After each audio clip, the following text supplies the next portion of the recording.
ಸರ್ಕಾರಿ ನೌಕರರಿಗೆ ಸಂತಸದ ಸುದ್ದಿ. ಎಐಸಿಪಿಐ ಸೂಚ್ಯಂಕದ ಮೇಲೆ ತುಟ್ಟಿಭತ್ಯೆಯಲ್ಲಿ ಭಾರೀ ಹೆಚ್ಚಳ. ವೀಕ್ಷಕರೇ, ಈ ಒಂದು ವಿಡಿಯೋ ಸರ್ಕಾರಿ ನೌಕರರಿಗೆ ಒಂದು ಸಿಹಿ ಸುದ್ದಿ.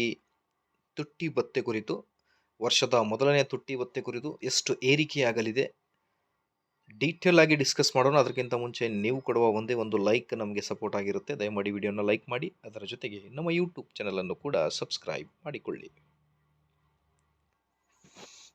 ವೀಕ್ಷಕರೇ, ಸರ್ಕಾರಿ ನೌಕರರಿಗೆ ಸಂತಸ ಸುದ್ದಿ. ಎಐಸಿಪಿಐ ಸೂಚ್ಯಂಕದ ಮೇಲೆ ತುಟ್ಟಿ ಭತ್ಯೆಯ ಮೇಲೆ ಭಾರೀ ಹೆಚ್ಚಳ.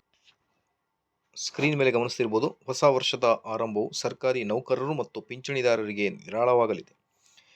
ಈಗ ವೇತನ ಆಯೋಗ ಏನಿದೆ, 8ನೇ ವೇತನ ಆಯೋಗ ಕೇಂದ್ರ ಸರ್ಕಾರಿ ನೌಕರರಿಗೆ ಕುರಿತು. ಸರ್ಕಾರವು ಶೀಘ್ರದಲ್ಲೇ ಡಿಎ ಹೆಚ್ಚಳವನ್ನು ಘೋಷಿಸಬಹುದು. ಹೊಸ ವರ್ಷದ ಆರಂಭದೊಂದಿಗೆ ಕೇಂದ್ರ ಸರ್ಕಾರಿ ನೌಕರರಿಗೆ 8ನೇ ವೇತನ ಆಯೋಗವನ್ನು ಶೀಘ್ರದಲ್ಲೇ ಜಾರಿಗೆ ತರುವ ಬಗ್ಗೆ ಚರ್ಚೆ ನಡೆಯುತ್ತಿವೆ ಮತ್ತು ಡಿಎ ಹೆಚ್ಚಳದ ಸುದ್ದಿಯೂ ಇದೆ. ಪ್ರಸ್ತುತ ಈಗ ಕೇಂದ್ರ ಸರ್ಕಾರಿ ನೌಕರರು ಮತ್ತು ಪಿಂಚಣಿದಾರರಿಗೆ ವೇತನದಲ್ಲಿ 2026 ಜನವರಿಯಲ್ಲಿ ಹೆಚ್ಚಳ ಕಂಡುಬರಬಹುದು. ವರದಿಯ ಪ್ರಕಾರ ಡಿಎ ಈ ಕೆಳಗಿನಂತೆ ಹೆಚ್ಚಾಗಬಹುದು. ಪ್ರಸ್ತುತ ತುಟ್ಟಿ ಭತ್ಯೆ 58ರಷ್ಟಿದ್ದು, ಇದನ್ನು ಶೇಕಡ 60ಕ್ಕೆ ಹೆಚ್ಚಿಸಬಹುದು. ಈ ಹೆಚ್ಚಳವು 7ನೇ ವೇತನ ಆಯೋಗದ ಪ್ರಸ್ತುತ ರಚನೆಗೆ ಅಡಿಯಲ್ಲಿ ಸಂಭವಿಸಬಹುದು. ಇದಕ್ಕೂ ಮೊದಲು ಜುಲೈ 2025ರಲ್ಲಿ ಸರ್ಕಾರವು ಡಿಎ ಶೇಕಡ 55ರಿಂದ 58ಕ್ಕೆ ಹೆಚ್ಚಿಸಿತು. ನೋಡಿ, ಈಗ 3% ಡಿಎ ಜುಲೈ 2025ರಲ್ಲಿ ಆಗಿದೆ. ಈಗ 2026ರ ಜನವರಿಯಿಂದ ಏನು ಡಿಎ ಬರೆದಿದೆ, ಅಲ್ಲಿ 2% ಏರಿಕೆ ಆಗಬಹುದು ಅನ್ನೋದ್ರ ಬಗ್ಗೆ ಅಂದಾಜಿಸಲಾಗಿದೆ. ನಮ್ಮ ರಾಜ್ಯ ಸರ್ಕಾರಿ ನೌಕರರು ಕೂಡ 1.5% ಡಿಎ ಏರಿಕೆ ಆಗಬಹುದು. ಕೇಂದ್ರಕ್ಕೆ 2% ಆದರೆ.